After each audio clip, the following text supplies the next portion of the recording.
चलें ठीक है सर, हमारे साथ लाइन पर आप मौजूद हैं। सीनियर रिपोर्टर दानिश खान नियाज़ी साहब।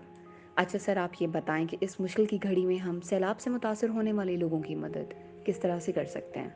जी बहुत शुक्रिया महरीन साहिबा। मैं इस शो के ज़रिए से तमाम हुक्मरानों और सियासतदानों से इल्तमास कर मुल्क में इस शदीद सैलाब से निकलने के लिए इत्तफाक से सैलाब में घिरे लोगों की बहाली के लिए भरपूर कोशिश करें और माली इमदाद करें।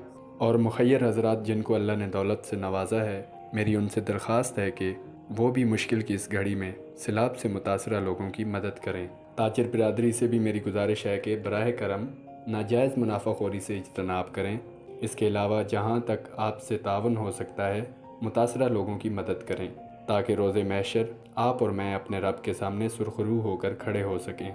और मेरी दरख्वास्त है तमाम सियासी पार्टियों और वर्कर्स से कि खुदारा सियासत को छोड़ें और अपने गिरदो नवा के लोगों की मदद करें। इस वक्त पाकिस्तान को बचाने की सख्त ज़रूरत है, क्योंकि ये मुल्क हमारा है।